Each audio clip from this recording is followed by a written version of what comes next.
Bismillahirrahmanirrahim. Assalamualaikum warahmatullahi wabarakatuh.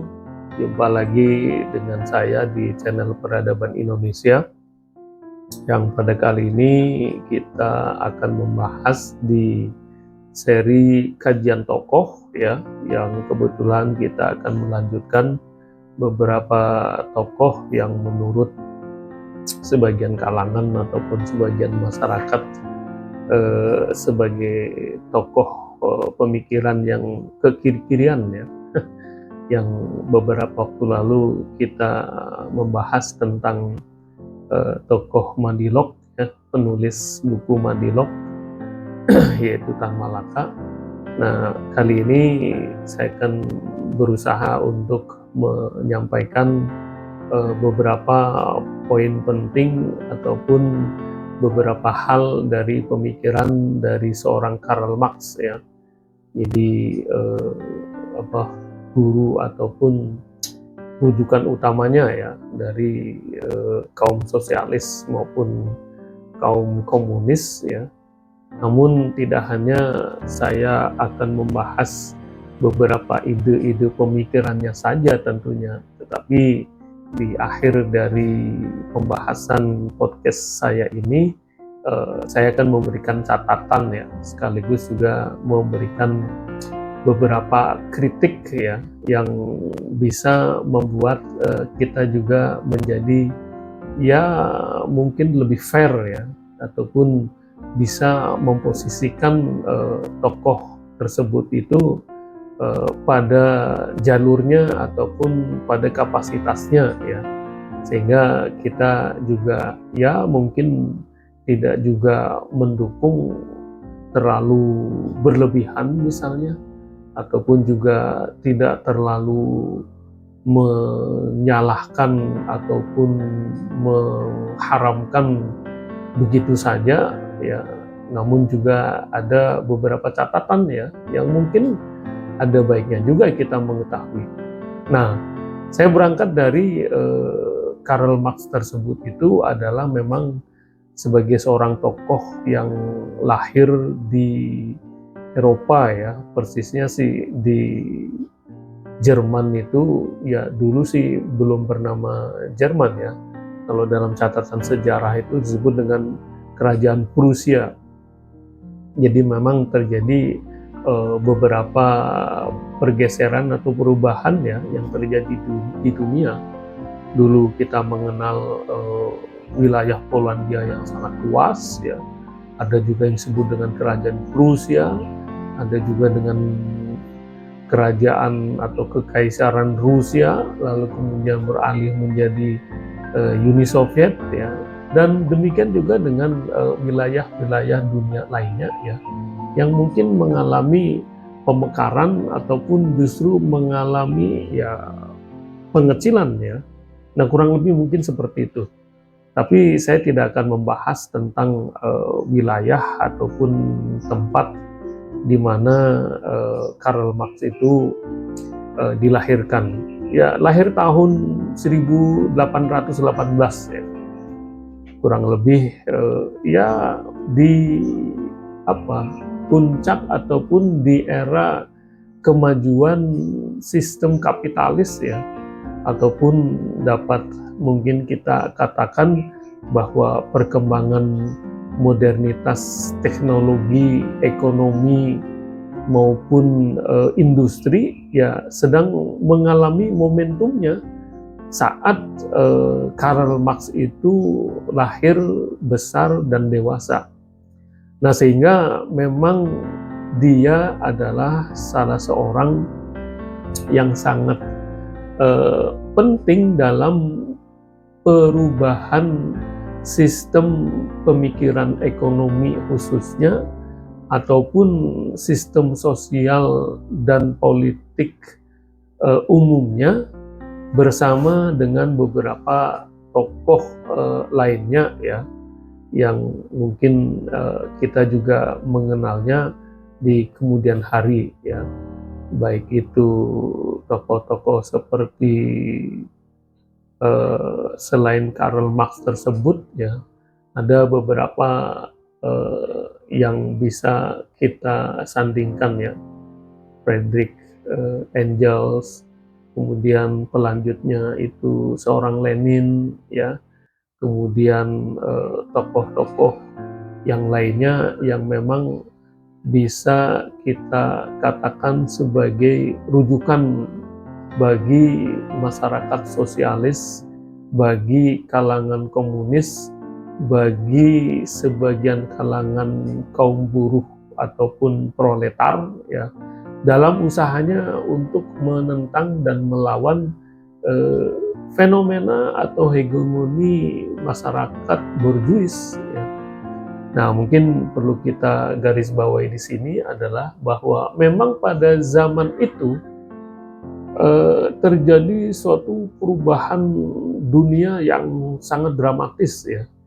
Nah, kita tentunya tidak mengalami zaman itu, namun berdasarkan catatan-catatan yang ada bahwa khususnya di Eropa sana itu terjadi peningkatan yang sangat luar biasa, ya.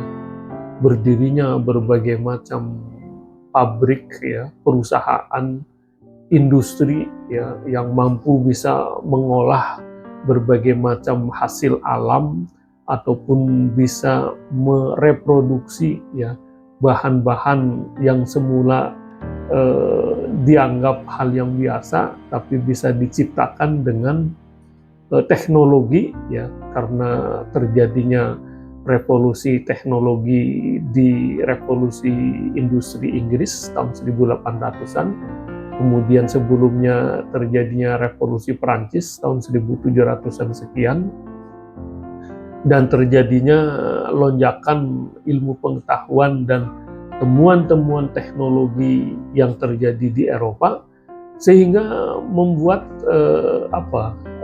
puncak dari berbagai macam perubahan-perubahan yang tadi saya sebut adalah berdirinya berbagai macam industri, perusahaan, ya, manufaktur, dan berbagai macam usaha-usaha yang sifatnya berteknologi tinggi. Nah, lalu apa hubungannya dengan seorang tokoh Karl Marx di sini? Nah, ini yang menjadi titik pembeda, ya, yang menjadi titik awal dari lahirnya paham sosialis ataupun komunis yang dibahas ataupun yang diungkap oleh Karl Marx. Nah, dari fenomena sosial yang terjadi di Eropa itulah yang kemudian seorang Karl Marx, ya, beserta beberapa teman akrabnya itu akhirnya menyusun suatu konsep sebagai antitesa dari sistem kapitalisme. Nah, sehingga wajar kalau dalam salah satu karya monumentalnya itu yang berjumlah 3 jilid itu dia namakan sebagai buku Das Kapital, ya, atau mungkin ya hampir mendekati setengah kitab sucinya, ya, dari kaum sosialis atau kaum proletar itu. Nah, itulah yang sebenarnya menjadikan dirinya itu sebagai panutan. Ya, tentunya wajar saja, ya, pada zaman itu, ya, bagaimana kita bisa menelusuri. Saya pernah melihat potongan dari sebuah cuplikan dari video-video pendek yang terjadi pada tahun 1800-an sekian. Bagaimana di situ diceritakan bahwa minimal usia kaum buruh yang bekerja di Eropa itu adalah batas usianya minimal itu 8 tahun. Nah, kita sangat sulit untuk membayangkan di zaman era sekarang bahwa zaman dulu, ya, pada zaman itu tahun 1800-an justru di Eropa sana itu memang seperti yang tadi saya singgung, ya, terjadi semacam booming, ya, ledakan kemajuan teknologi yang sehingga melahirkan masyarakat industrialisasi yang sangat besar. Nah, efeknya disitulah terjadi bahwa kaum buruh itu melimpah, bahwa pegawai, karyawan, ya, kaum tani dan pekerja-pekerja di pabrik-pabrik industri Eropa di sana itu sangat mengalami kurang lebih ya di samping tekanan adalah kerugian ya. Kerugian di sini adalah apa? Bahwa mereka sangat dieksploitasi ya, tenaganya, waktunya, kemudian berbagai macam hak-hak yang dimiliki oleh kaum buruh tersebut yang kemudian itu tidak sesuai ya, tidak selayaknya dengan upah yang mereka dapatkan dari kaum berjuis ataupun pemilik perusahaan. Nah, mungkin dengan kata lain ya sekarang ya dari para pengusaha ya, pemilik modal ya, atau oligarki atau yang memiliki pabrik perusahaan tersebut, sehingga tidak sebanding dan memang tidak layak pada zaman itu. Nah, itulah yang akan menjadi titik tolak dari seorang Karl Marx itu melakukan bentuk-bentuk perlawanan dan juga melakukan kritik keras terhadap tatanan masyarakat dan tatanan sosial, khususnya di tatanan kehidupan ekonomi dan politik di masyarakat Eropa pada umumnya. Nah, dalam sejarahnya memang Karl Marx itu hidup di pengasingan ya, tercatat itu ya, hidup di London di Inggris ya. Dia juga pada mulanya memang menulis beberapa teori-teori atau sistem-sistem yang melawan dari fenomena sosial dari teori-teorinya atau sistem-sistemnya yang bersifat kapitalis. Nah, lalu akhirnya dikenal dengan teori Marxisme ya, yang menyatakan bahwa ya manusia itu adalah harus melalui perjuangan kelas. Nah, ini ya yang menjadi tahapan-tahapan pemikiran seorang Karl Marx ya. Jadi memang dalam benak pikirannya itu, dalam teorinya itu, dalam sistemnya yang dia bangun ya, bahwa manusia itu atau masyarakat itu menurut pemahaman seorang Karl Marx ya memiliki kelas ya, klaster ya, berbeda-beda ya, sehingga dia berasumsi bahwa di kemudian hari itu kalau suatu sistem masyarakat yang berlangsung tetap menggunakan kapitalis ya, berdasarkan kapital perusahaan, pemberian gaji, pemberian bayaran yang tidak sesuai dengan pekerjaannya, kemudian hari dan nanti di ujungnya adalah akan ambruk, akan runtuh. Nah, sehingga kemudian akan muncul suatu masyarakat yang sosialis menurut dia. Jadi sosialis itu benar-benar dia sama, rata, ya, tidak ada perbedaan. Nah, ada satu contoh nyata yang mungkin ya dari Anda juga pernah mengalami. Dulu waktu saya masih tinggal di asrama sana di Kairo, Mesir itu, di tahun-tahun kurang lebih tahun 90-an sekian ya. Tapi belum sampai tahun 95 ya. Atau mungkin sekitar tahun 95-an ya. Setelah Uni Soviet runtuh ya, beberapa negara-negara bagian yang dahulunya di bawah kendali Uni Soviet itu ya akhirnya memisahkan diri dan memerdekakan diri. Nah, akhirnya mereka mengirim mahasiswa-mahasiswanya, pelajar-pelajarnya ke berbagai negara. Salah satunya adalah ke Al-Azhar. Nah, kita tinggal di satu asrama ya, dan kita tinggal bersebelahan. Ada salah satu teman dari sekian banyak teman yang ada yang dari Kazakhstan, Turkmenistan, Uzbekistan, Kirgistan, ya, Azerbaijan, ya, yang tan itu, akhirnya mereka berbagi cerita dengan kita. Ada satu cerita yang menarik yang memang cocok sekali dengan apa yang pernah kita baca dalam dunia referensi, bahwa mereka itu ternyata hidupnya itu di satu lingkungan misalnya ya, itu mereka terbangun apartemen atau bangunan rumah, ya. Mungkin ada yang berlantai 2, 3, 4, ya. Nah, kemudian di satu apartemen itu ada 2 sampai 3 kamar misalnya. Kemudian ada dapur, ada kamar mandi dan sebagainya. Kemudian ada apa istilahnya listrik yang disubsidi, ya. Kemudian sembako, ya, yang setiap kali mereka belanja juga diberikan subsidi, ya, walaupun dengan antri panjang, ya. Dan mereka menceritakan sama, ya, dalam arti sama apa? Dari mulai bentuk apartemen, ya, dari mulai jumlah gaji yang mereka terima, walaupun profesinya itu berbeda-beda, ya. Dia ceritakan itu walaupun berprofesi sebagai seorang pilot misalnya, akan sama gajinya dengan seorang dokter, akan sama dengan gajinya seorang pekerja, akan sama gajinya dengan seorang buruh, akan sama juga dengan gajinya seorang kasir misalnya, akan sama juga dengan gajinya seorang pegawai rendahan, dan seterusnya dan seterusnya. Nah, itulah yang akhirnya mereka terapkan kurang lebih seperti itu, ya, pemikiran atau angan-angan yang ingin diciptakan oleh seorang Karl Marx pada zaman itu.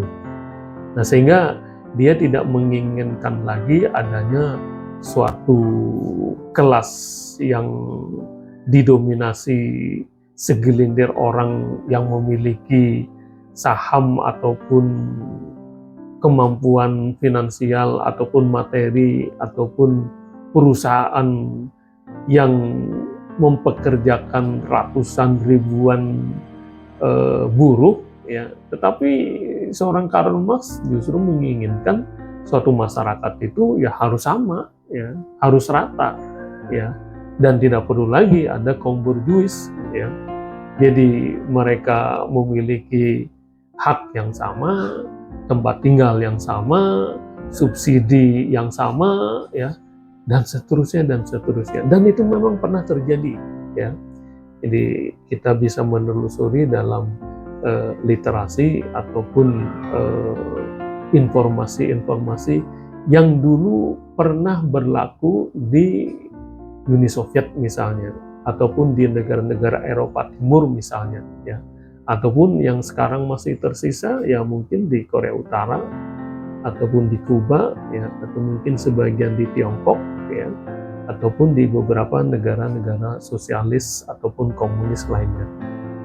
Nah, tentunya kita akan mempertanyakan kembali, ya, bahwasannya fenomena ataupun keadaan kondisi seperti tersebut di atas, ya, apakah sesuai dengan nilai ideal masyarakat dunia, ya.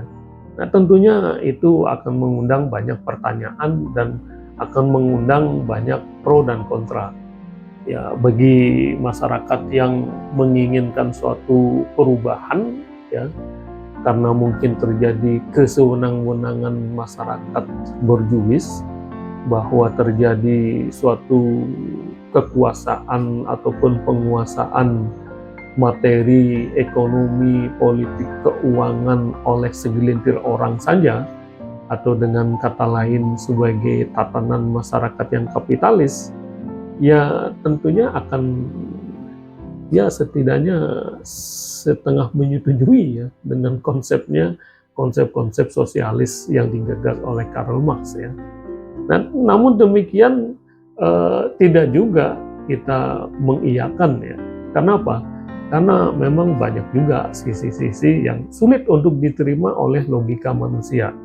Nah, saya mengatakan sebagai tolak belakang, berlawanan dengan logika manusia, ya, karena memang manusia itu diciptakan memiliki beberapa karakter perbedaan, ya, nasib ataupun kondisi yang berbeda-beda. Nah, sehingga apa? Sehingga kondisinya tidak bisa untuk disamaratakan. Nah, inilah yang akhirnya menjadi beberapa catatan kritik ya terhadap pemikiran-pemikiran dari seorang Karl Marx.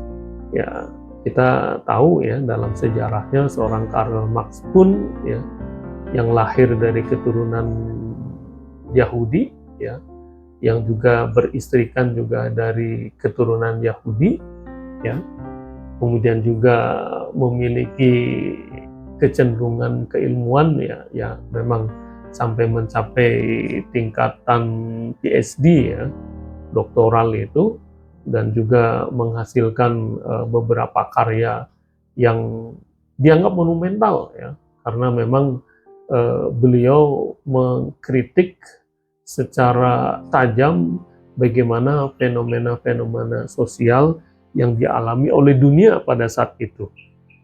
Nah, namun demikian kita juga agak berkeberatan juga ya kalau mengatakan bahwa sistem sosialis ataupun komunis yang dia bangun itu memiliki nilai ataupun kapasitas yang bisa dijadikan rujukan bagi masyarakat dunia ya, karena dalam perjalanannya pun teori-teorinya itu akhirnya runtuh ya, terlepas dari perlawanannya di saat Perang Dingin antara negara-negara sosialis komunis menghadapi negara-negara kapitalis Eropa dan Amerika. Namun ternyata sistem yang dibangun oleh nilai-nilai sosialis komunis tidak bisa membuktikan mereka itu menjadi suatu tatanan masyarakat yang ideal. Nah, sehingga akhirnya pun mereka membubarkan diri ya. Ya walaupun sekarang masih ada beberapa peninggalan sistem yang mereka pernah bangun.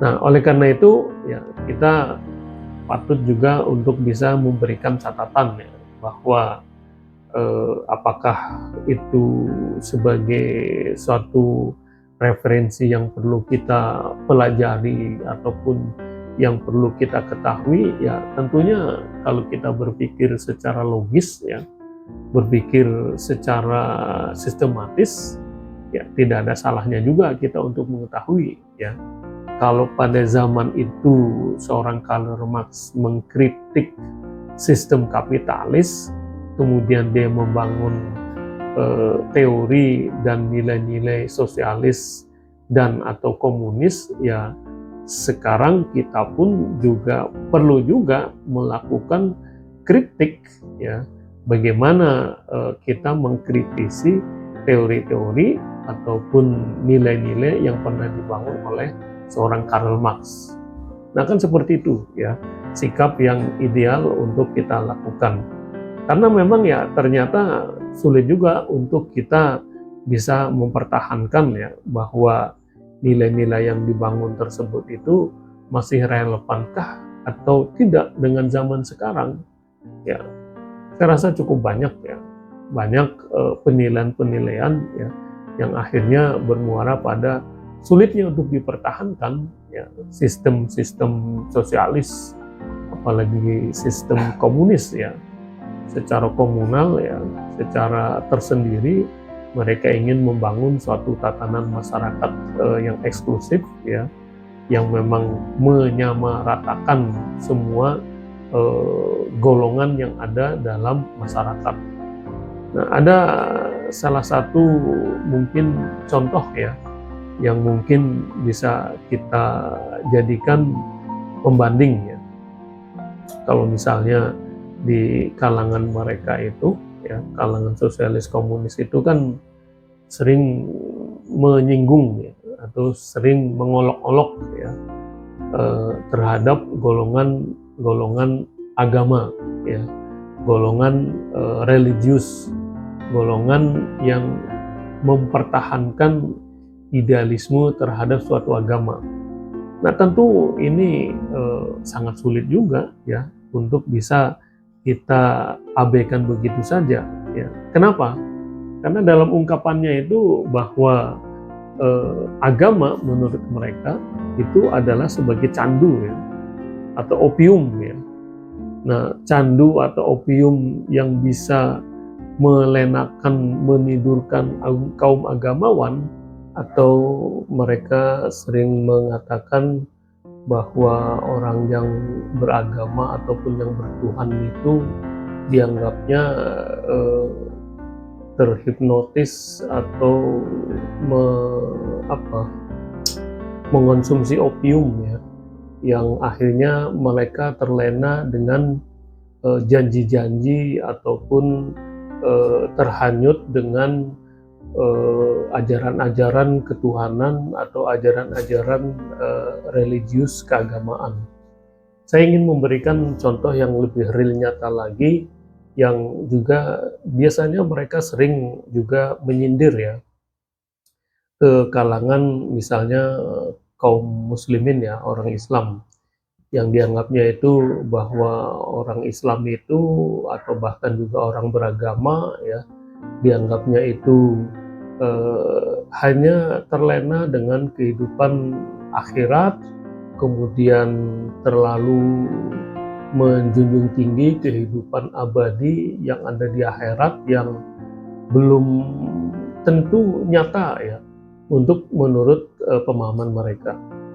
Nah, ini sangat bertolak belakang sekali dengan kenyataan yang ada ya, bahwa dalam ajaran Islam misalnya itu orang yang akan bisa memperoleh akhirat, kebahagiaan abadi yang ada di surga itu tentunya adalah mereka orang-orang yang beriman dan bertakwa, tidak hanya sekedar teoritis, tidak hanya bermodalkan janji-janji yang hanya sekedar berdoa ataupun beribadah semata.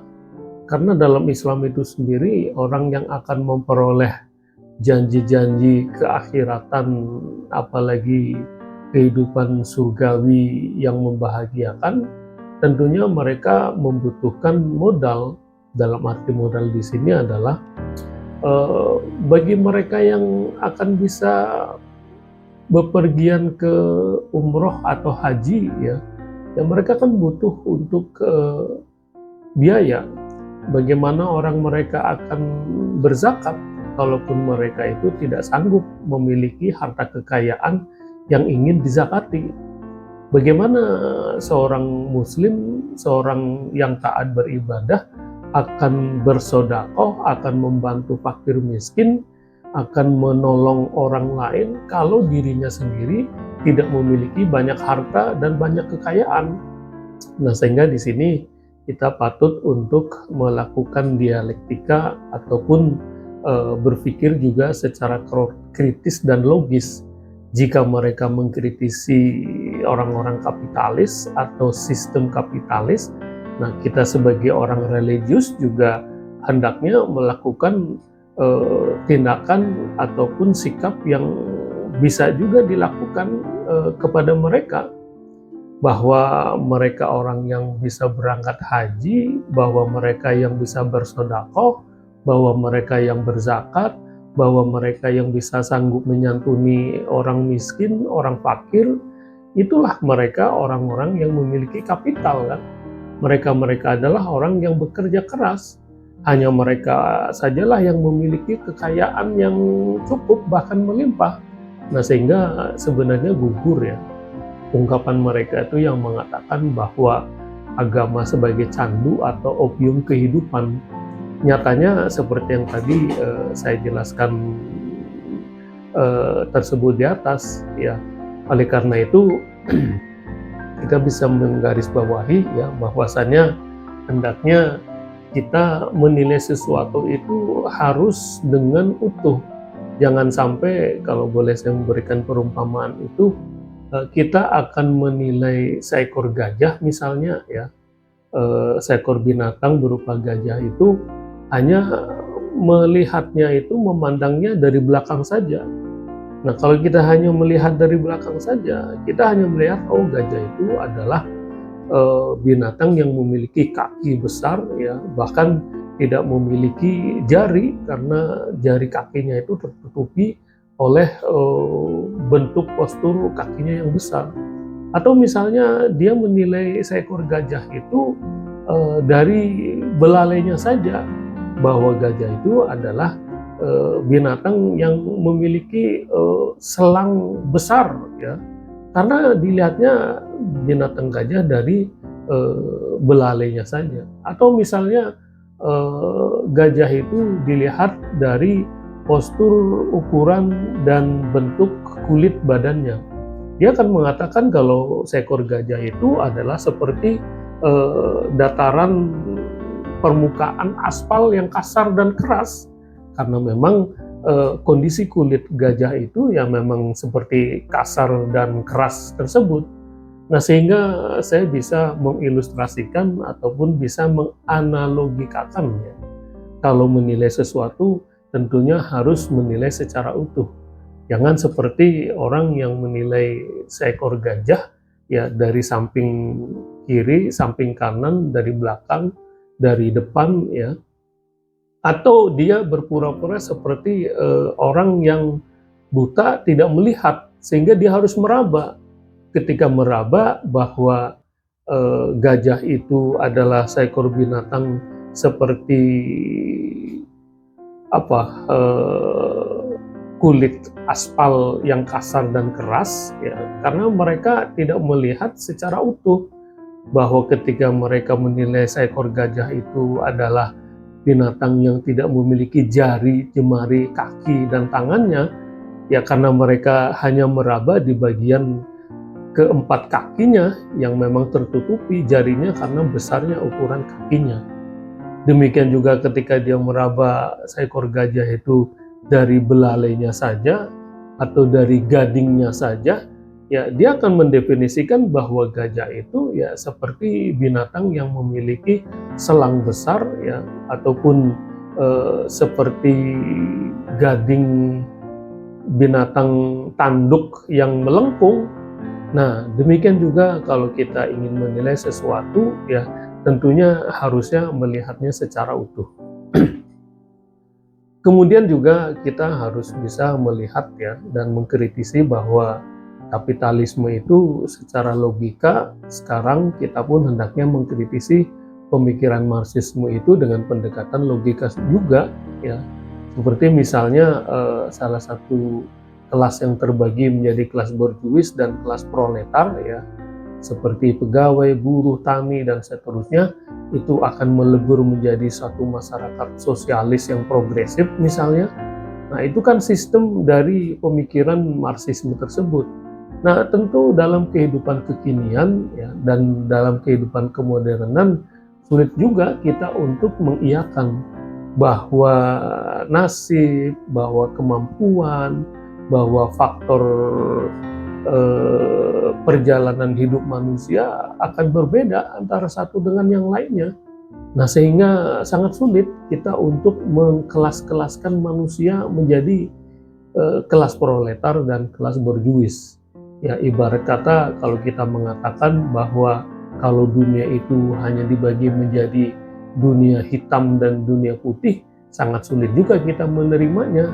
Karena dalam kehidupan dunia itu ya ada dunia abu-abu, ada dunia kuning, ada dunia biru, ada dunia coklat, dan seterusnya. Ya, kalau kita hanya mengatakan bahwa kehidupan dunia itu hanya ada dua, ya, baik dan benar, ya, hitam dan putih, ya sangat sulit juga untuk kita mengiyakan. Sebagaimana juga hal lainnya yang mungkin ingin saya kritisi di sini adalah bahwa pada zamannya mungkin iya, ya, teori atau sistem Marxis itu mungkin cocok di belahan dunia, walaupun pada zaman itu pun banyak sekali penentangan, banyak sekali kritik, ya, terhadap teori-teori maupun sistem sistem Marxis, ya. Oleh karena itu kemunculannya itu dari dahulu hingga sekarang ini masih menjadi perdebatan yang ya cukup keras, ya, di tengah-tengah masyarakat kita, sehingga sangat sulit untuk bisa dipertahankan bagaimana mereka ingin terus menghadap-hadapkan, ya, antara komunitas masyarakat borjuis dengan komunitas masyarakat proletar. Karena masyarakat proletar dan juga masyarakat borjuis, juga kelompok masyarakat lainnya dalam kehidupan kita sehari-hari, itu sangat sulit untuk bisa memastikan bahwa kehidupan masyarakat di dunia itu hanya ada kaum miskin dan hanya ada kaum kaya, kaum pengusaha saja. Pastinya di antara kaum miskin dan kaum kaya itu ada juga orang yang sedang-sedang saja, orang yang juga tidak terlalu miskin, juga tidak terlalu kaya. Nah, apalagi kalau misalnya kita menyontohkan teori-teori atau ajaran-ajaran agama ya, yang mungkin saya yakini sebagai penganut Islam ya, Muslim itu sangat jelas sekali bahwa konsep dalam Islam itu benar-benar mengakui keberadaan orang-orang yang berusaha keras untuk menjadi seorang dermawan, seorang donatur, sehingga dia harus bekerja keras dan mengumpulkan hartanya sehingga menjadi orang kaya, kemudian sanggup bisa menyantuni orang-orang fakir miskin misalnya. Namun sebaliknya, kalau seandainya mereka tidak mampu mencapai pencapaian materi yang ya taruhlah seperti orang kaya raya, tetap saja mereka juga akan selalu menerima kenyataan bahwasanya mereka itu harus tetap mengakui keberadaan orang kaya. Nah, sehingga dalam sistem ajaran Islam itu ada juga yang disebut dengan zakat misalnya, sedekah misalnya, sehingga dalam bentuk-bentuk ibadah dalam Islam itu sendiri kan sebenarnya sangat unik dan menarik. Bahwasanya ibadah berzakat, ibadah menyantuni itu kan sebenarnya tidak lain dan tidak bukan sebagai bentuk lain pengejawantahan dari pertemuan antara kaum kapitalis dengan kaum sosialis kan. Dalam arti begini ya, kaum kapitalis itu adalah keterwakilan dari mereka orang-orang yang sukses, orang yang kaya raya. Tetapi dipertemukan dengan suatu ajaran bahwa mereka itu memiliki hak untuk membagikan bagian ya, sebagian dari harta kekayaan mereka untuk saudara-saudara mereka yang miskin. Nah, sebaliknya dari keterwakilan kaum sosialis atau kaum proletar ya, yang dalam hal ini adalah mereka orang-orang yang miskin, orang yang fakir, adalah mereka juga untuk bisa menerima hak-hak mereka yang sebenarnya ada dalam diri mereka orang-orang yang kaya raya. Nah, sehingga sangat wajar misalnya dalam suatu lembaga ya, saya ingin menyontohkan yang real nyata saja ya. Salah satu ormas yang terkenal di Indonesia, kalau yang satu adalah Muhammadiyah, yang kedua adalah Nahdlatul Ulama, di samping ada ormas yang lain. Tapi saya ingin menyontohkan Muhammadiyah. Kan satu ormas yang dikenal sekarang itu sebagai lembaga sosial yang terkaya di dunia. Kenapa? Karena mereka mampu kok mengorganisir berbagai macam kekayaan, baik dalam bentuk bangunan, tanah, harta, rumah sakit, universitas, sekolah, pantai asuhan, dan lain sebagainya.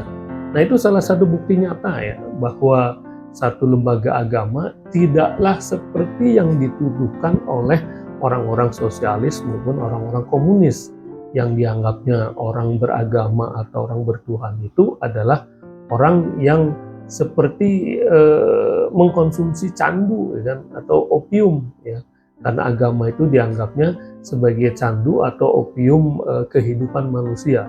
Nah, sehingga sangat sulit untuk diterima ya.